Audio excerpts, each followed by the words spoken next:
Truth Espresso, episode 276. Face it, we all would rather sleep in this morning. That's why God gave us espresso, to kickstart our zombified corpses into hyperdrive. And now, giving your mind and soul the morning shot of truth it craves. This is Truth Espresso with Daniel Minnick.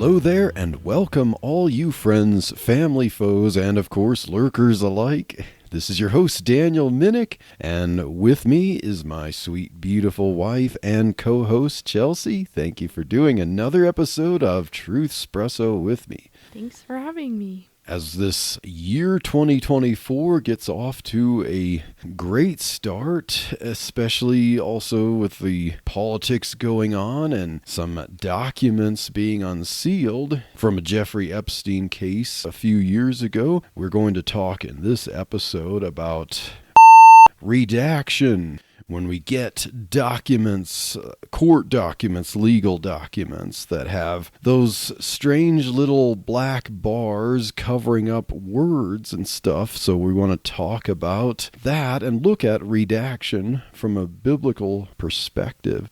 So, sweetheart, what is redaction? Is there like a definition of redaction? I think a good place to look at what redaction means is in the Cambridge Dictionary.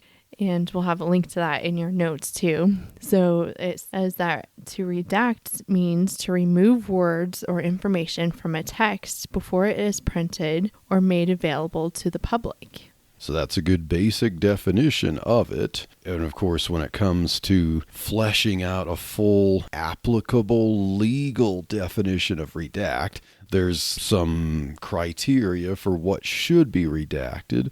Also, we want to try to figure out what shouldn't be redacted. It does make sense that some information, especially when they're parties to a lawsuit and they have grievance with each other and they know each other, not everything should be made for the whole world to be able to see. So I was looking at an article from One Legal entitled, "What Does Redacted Mean in Law?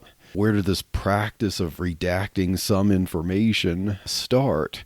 Especially in the United States, and it says, quote, originating from national security concerns during World War I and II, redactions gained significance in the Cold War era, involving manual edits to protect classified details.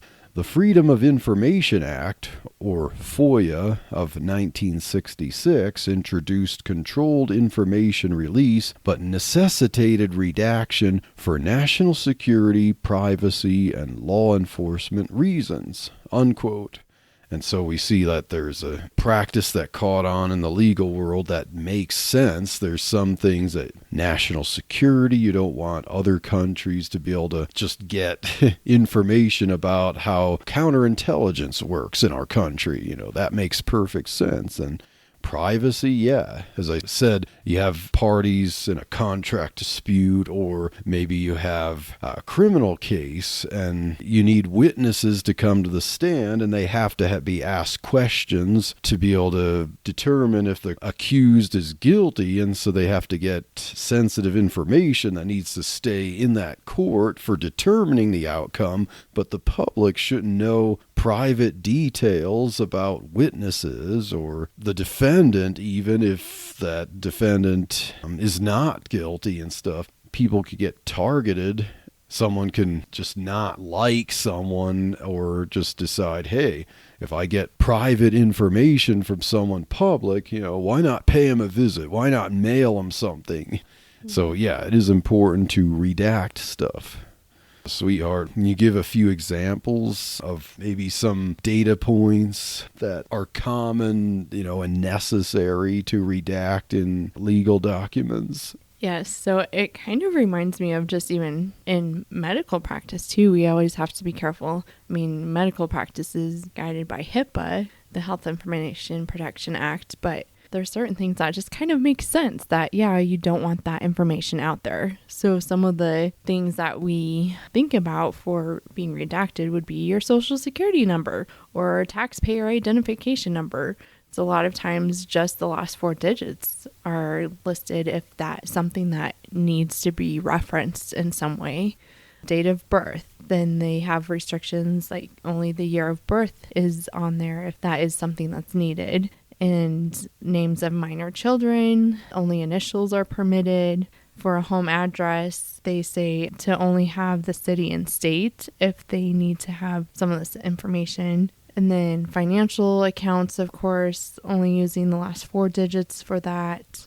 And then any other court orders about sensitive information can be on a case-by-case situation.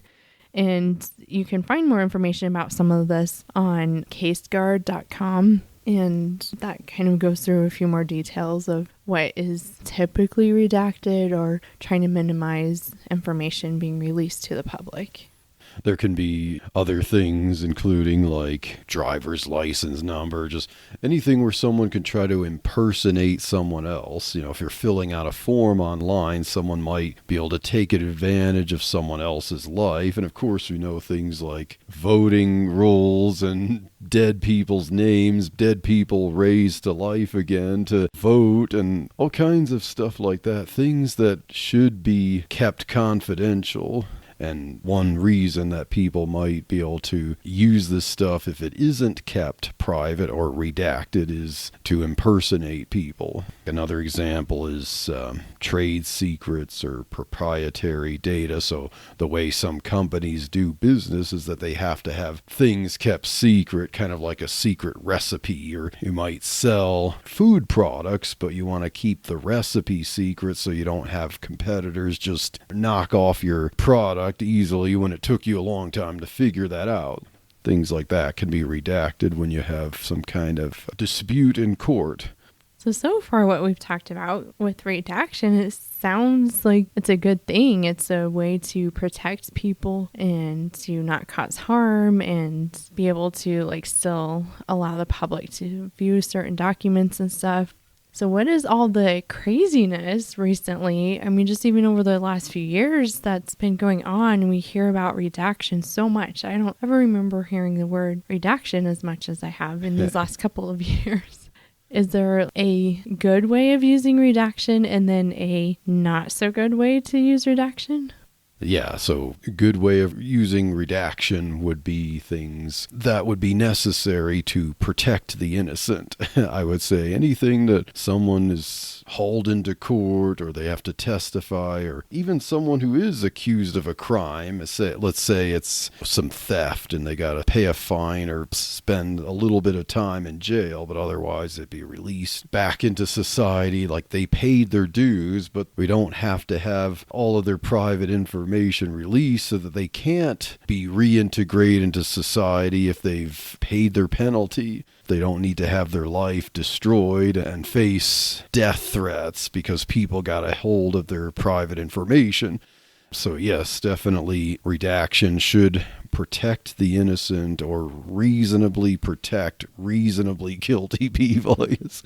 But what redaction shouldn't be is in the case of protecting the guilty from being brought to justice, trying to keep evil deeds secret so that otherwise, if that evil deed was known, or the public would then demand that that person be brought properly to justice to face a trial because they committed murder or committed fraud, and the victims of such things haven't really had justice to help them out because the perpetrators have been hiding. So yeah, a bad use of redaction is then to protect the guilty. For example, if this is records that are going public, that makes more sense because you don't have control over who all is going to be reading those documents. So keeping some of that information more confidential makes sense. But it sounds like what's happening too now in these last few years is that they're having so much redaction, like they're calling it heavily redacted, where there's full pages that are totally blacked out for a small, specific court-appointed committee, that those are people that are supposed to review as much detail and information as possible, and they're upheld to keeping that information confidential themselves. And they're not allowed to see this. And so then they can't make good decisions based on just seeing blacked out papers in front of them. So it seems like they're trying to keep the redacted information not only for the public, but also for these small private meetings as well. And it seems maybe that's not the best way to use redaction. When it comes to what we see in legal cases, some documents can start off being sealed, which means that the whole document itself is kept under wraps. But then sometimes if you get a Freedom of Information Act request or a FOIA request, there can be a requirement for a government agency, like if it's related to the agency's inner workings, they have to release it within like 20 business days. But if they release it, they can redact things that are supposed to be sensitive. And oftentimes, more recently, we're seeing documents being unsealed and released, but heavily redacted. And then the controversy arises, well, is it necessary to redact all that they did? Are they just covering names of innocent people so they don't get doxxed, hunted down or whatever by weirdos? Or are they protecting the actions of people? Like, okay, public figures, names that we already know, there's information about them that's already public, but redacting actions that they did that really could indicate, wait, why haven't you been brought to trial over this? Things like redacting things that a government agency does that's really against the public interest. Like, wait a minute, this is our government doing things that's unconstitutional, and we're redacting that so that the public doesn't see, so they can scrutinize their own government. Things like that should not be redacted. For example, there's an explanation from the Project on Government Oversight in an article entitled, "The Most Abused Freedom of Information Act Exemption Still Needs to be Reined In." And they talk about how the Department of Homeland Security seems to be the biggest abuser of redaction when it so the Freedom of Information Act has, I believe, 9 exemptions for what would be required for them to release that allows them to redact it. And Exemption 5, which includes privileged communications within or between agencies. And that seems to be the biggest excuse that the Department of Homeland Security will use for redacting something.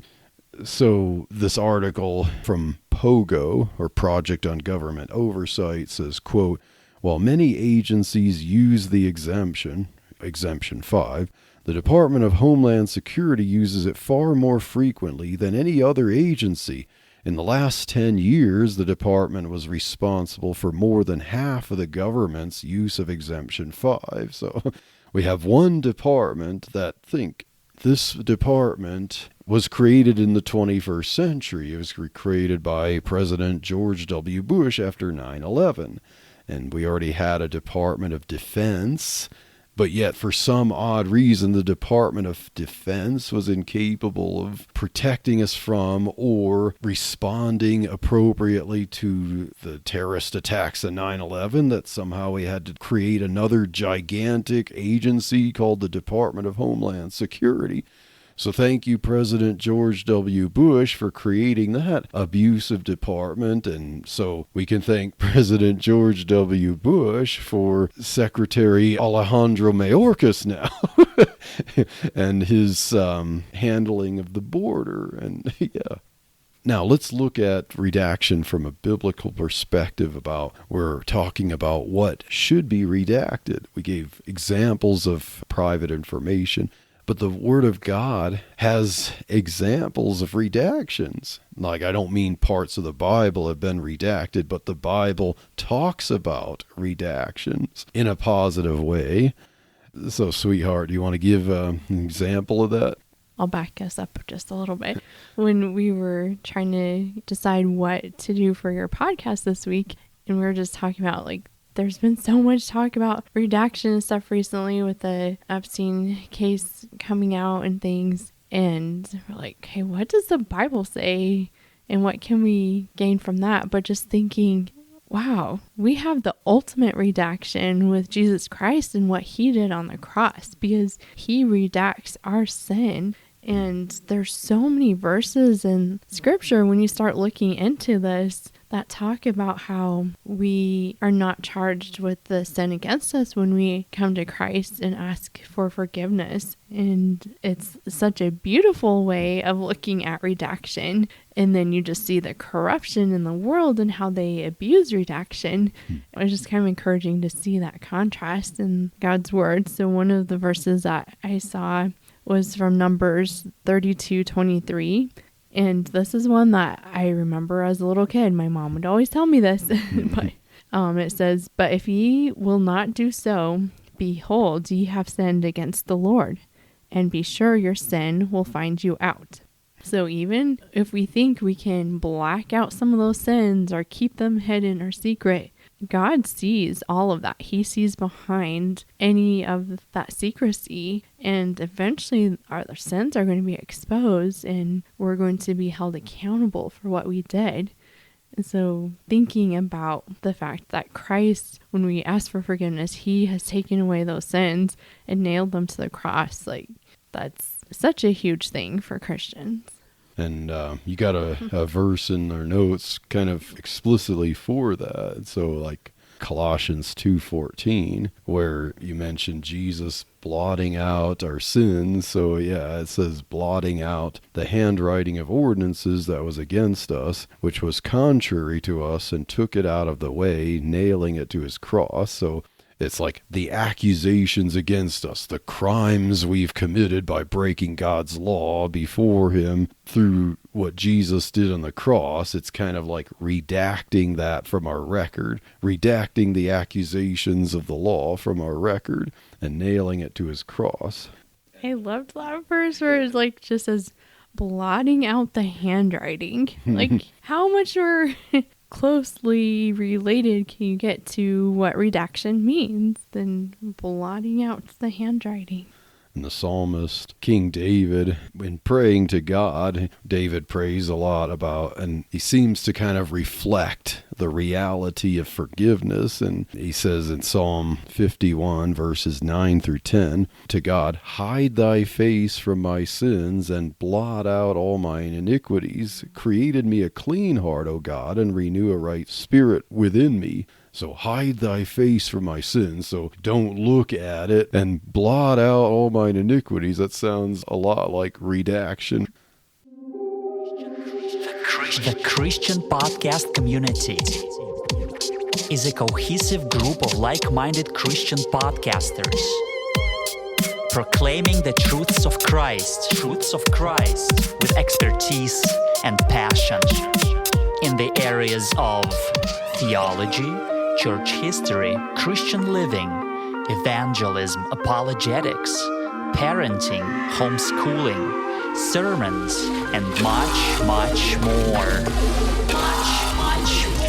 So check us out at christianpodcastcommunity.org. christianpodcastcommunity.org. One stop for all your favorite Christian podcasts.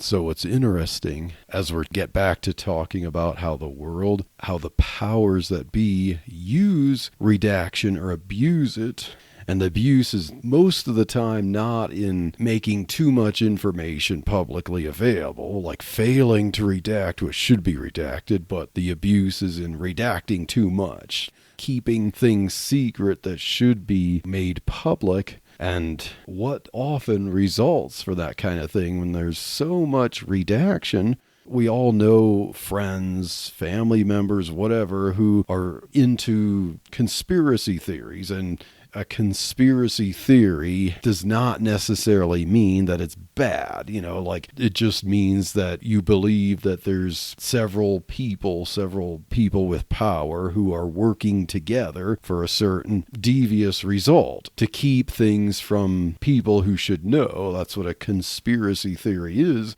Just because something's called a conspiracy theory does not by definition mean it's wrong. Now, it doesn't by definition mean it's right either, but what is often a conspiracy theory factory? Well, overly redacting and keeping things secret in high places. So, I was looking at an article entitled Classified or Cover-Up: The Effects of Redactions on Conspiracy Theory Beliefs. And this was actually a kind of a research project published by Cambridge University Press. I can only access the abstract there. You have to pay to get the full research there. But the abstract says, quote, "Conspiracy theories are prevalent among the public. Governments frequently release official documents attempting to explain events that inspire these beliefs. However, these documents are often heavily redacted, a practice that lay epistemic theory suggests might be interpreted as evidence for a conspiracy." And then toward the end of the abstract, it says, "Our findings, which do not vary by conspiracy predispositions, suggest policymakers should be more transparent when releasing documents to refute misinformation," unquote. So this research project, this case study, demonstrated that conspiracy theories are often the product of keeping too much stuff secret. And so, yeah, we know that when we have friends or family that often are very quick to defend government actions, and there's lots of questions being raised, and then they're quick to shoot down the questions, but it's like, there's so much we don't know, so we're forced to ask questions, and then they act like the very act of asking questions, like, oh, you're some kind of conspiracy nut, like you should just trust them. Like, I'll trust them when they're transparent.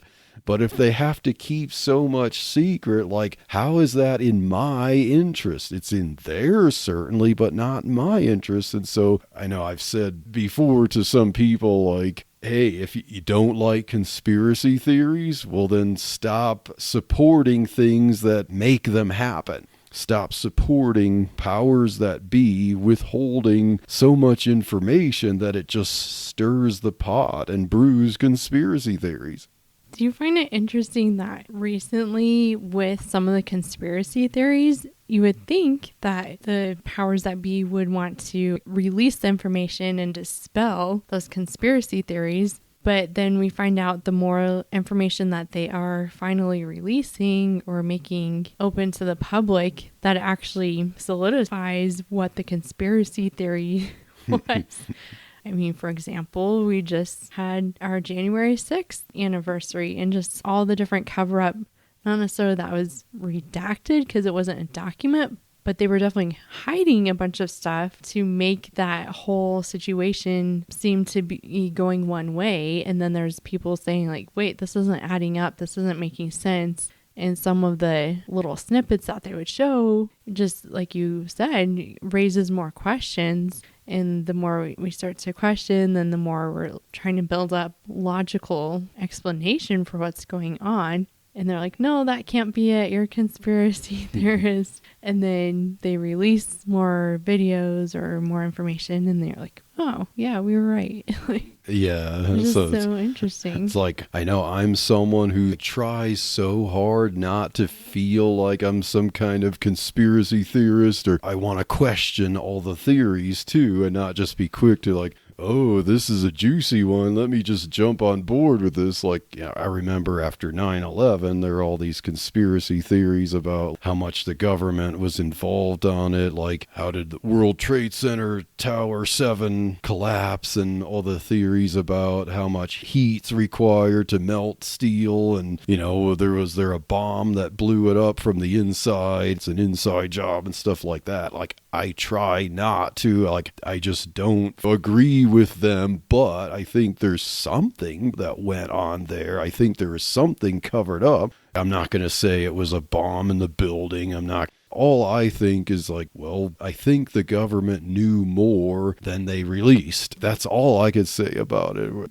And then I think it's natural for people to try to figure out the puzzle on things like that when there's so much secrecy. Like, let's find these little bits of evidence, photographic stuff, try to figure out the science of things. They could be right, they could be wrong. But if you don't like conspiracy theories, stop trying to hide stuff. Another example, of course, that we all know, it's like the quintessential conspiracy theory has to do with the JFK assassination. This is something that I haven't really studied. I mean, I've heard people talk about it, and then I kind of think, okay, it's entertaining. It's kind of funny how some people are so committed to some of these conspiracy theories, and it's like, okay, it never really piqued my interest to really get into this, but it's one of the biggest ones that there is. And there's a good reason why there's so many JFK conspiracy theories, or how deep they go and how obsessed people are with them, because there's so much secrecy about it. And I was looking at an article from NBC entitled, "What Are They Hiding? Group Sues Biden and National Archives Over JFK Assassination Records." And when I was reading from this article, I learned just how long this information has been sealed for decades. So Bill Clinton signed the Kennedy Assassination Records Collection Act of 1992, an act that was proposed, I think, before he got elected, and then when he was president, he signed the act. And that made it so that the JFK assassination records would be unsealed in 2017. So it seemed more like it was, well, we got to keep this information sealed long enough to where it's like, hey, it's so far in the future. Maybe finally by then we'll be so far removed from the original event that it will be safe to unseal it. But then 2017 came and went, and President Trump happened to be the one when the clock ran out on this act, and he postponed the release until now. We have President Biden, and the Biden administration has been avoiding releasing them, even though legally this information is supposed to be released. And so my guess is that there's just too many people in power. There could be even older people who were involved earlier on, still alive today, or descendants of people who do something with their family reputations or whatever. There would be some people who would get in such serious trouble from the public seeing this information. We're talking about something that happened 60 years ago, and it's still not public. And we're talking about a president of the United States who was assassinated. Doesn't the public have the right to know if there's truth about it that's sealed, to know exactly what happened? I think that's a public interest thing. So yeah, we wonder why some people don't trust the government. Well, and being someone who really hasn't looked into this, I mean, I'm sure that there's some huge conspiracy with this thing to explain why we can't really know that information. I'm not going to form any particular theory. I just believe that there's certainly a lot of secrecy that some people really do not want to be made public. I was like, wow, 60 years ago, and it's still like truth that hasn't been exposed. And doesn't it remind you of in the Gospels where it says that the darkness does not like the light?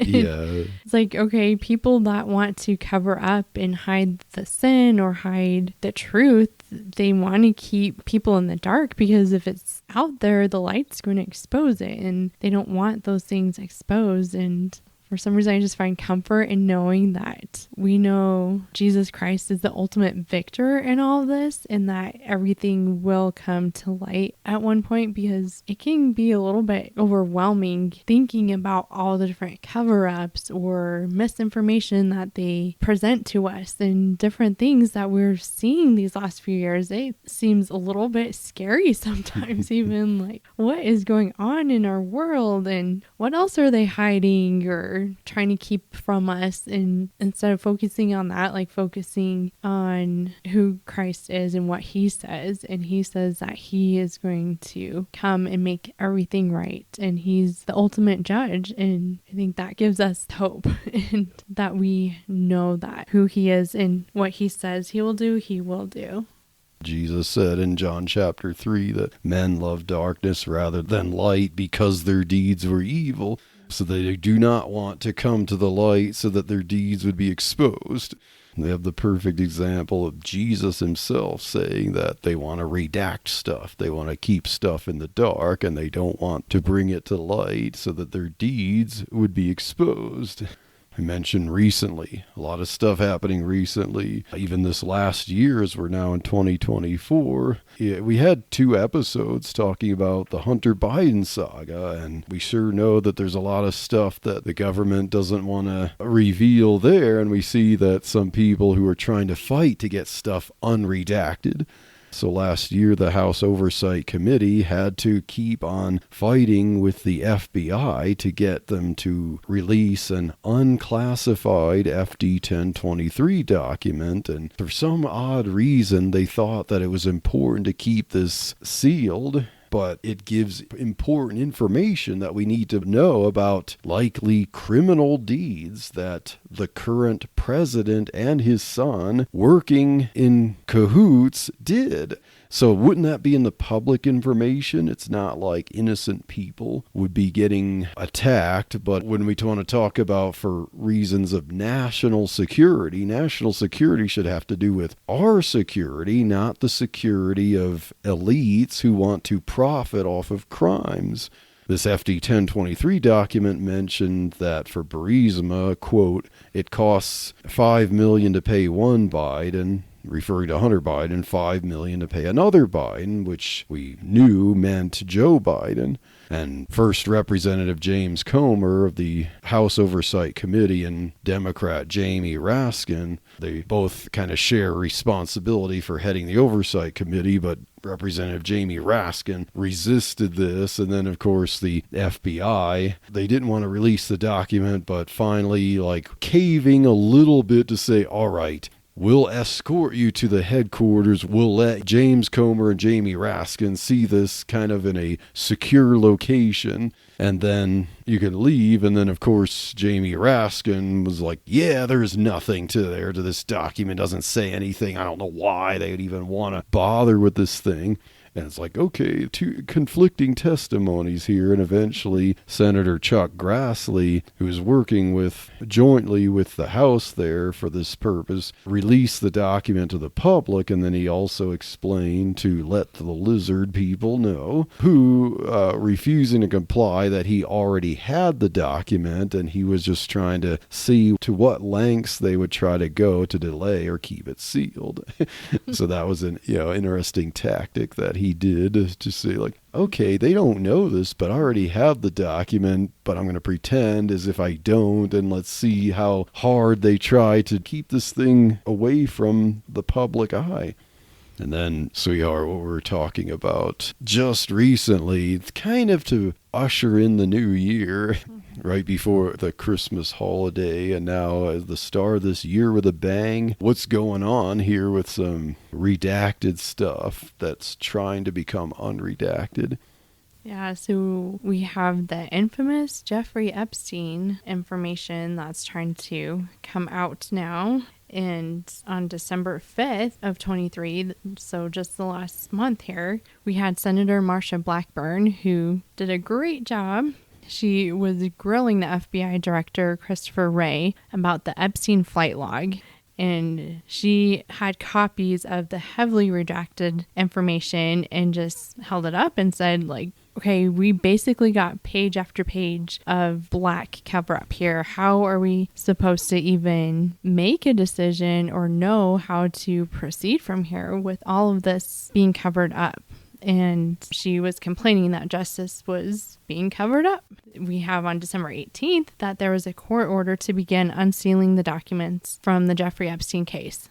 Now, the Jeffrey Epstein case was back in 2017. So it's taken a while to get this information to finally start coming to light. Kind of coming to light. Yeah, we'll see if it'll come to light enough or if it's just going to trickle out. So yeah, the next day, December 19th, U.S. District Judge Loretta A. Preska ordered documents released and over 150 names of John Doe and Jane Does unsealed to start on January 1st of this year. So yeah, so he said this year starts with a bang where the focus is on kind of batches of documents and names being released. Of course, I'd see on social media some people saying, pray for her protection. This brave judge who actually went through with ordering this, making this stuff unsealed. We need to make sure that there isn't going to be some hitman coming her way. So we have to ask the questions once again, like, was there a supposed need to keep certain names sealed in these documents? Was it something that protects the public, the citizens, or is it something to protect the powerful from being brought to justice? Are we protecting the innocent with redactions, or are we protecting the guilty? Is protecting people in high places for having their crimes exposed really a matter of national security? Because we see national security being an excuse to redact something that's protecting those who are in government from facing justice for their crimes and keeping crimes covered up. That's not national security in my understanding. For a government of the people, by the people, for the people. So as we look at things biblically, in God's perfect justice, no one will get away with redactions. No one will be able to redact their deeds from God, as we see that Jesus said. No one will be able to white out or black out details about their deeds before God. So in closing of this, what are a few more Bible verses that talk about how God is going to unredact the cover-up of evil deeds? So one verse that describes how all of our evil works are going to be exposed is in Ecclesiastes 12:14, where it says, "For God shall bring every work into judgment with every secret thing, whether it be good or whether it be evil." So even the good things will come out, but also the bad things. And there's not going to be this cover up of, oh, you can only see the good points or you can see a little bit of this, but we're going to hide the bad part of it. And that's not going to happen with God because he is just and he is perfect. And Jesus says in Matthew 12:36-37, "But I say unto you that every idle word that men shall speak, they shall give account thereof in the day of judgment." What? You mean people can't speak words and have the black boxes around them? Verse 37, "For by thy words thou shalt be justified, and by thy words thou shalt be condemned." Not by what's unsealed or sealed you'll be justified, but by your words. So every word will be brought to justice. And so all the good words, you will be rewarded. And the bad words that you thought were secret, you will be condemned according to Jesus. And so, yes, there will be no sin unpunished. And so thank God for a perfect Savior who paid for the sins, because we're all sinners. And therefore, if we don't want to be condemned, for which we've all broken God's law, then we need Jesus Christ himself to be our substitute, who paid for our sin on the cross and redacted the penalty, redacted the punishment of the law by taking upon himself, so that that's blotted out from our account, and therefore we have the righteousness of Jesus Christ added to our account, such that the way we're judged before God the Father is that we will have the righteousness of Jesus Christ on our account. And so we thank God for the biblical understanding of redaction, and there is no redaction before God of evil deeds. We thank God for perfect justice, and we thank God that all these evil people who try to keep things secret from us and overly redact things, unnecessarily redact things, well, there will be a time where they will face a just, perfect judge who will unseal it all and judge them accordingly.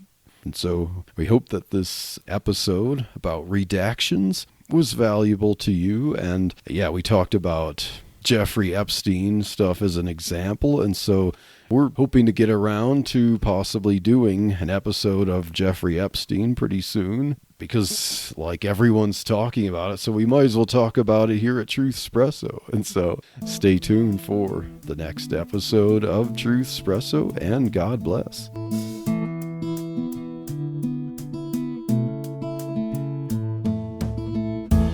Thank you for waking up with Truth Espresso. Good morning, and God bless your day. Hey friends, Daniel Minnick here again. If you liked waking up to this episode of Truth Espresso, I would really appreciate it if you would rate it on Apple Podcasts, Stitcher, or whatever application you use to listen to Truth Espresso.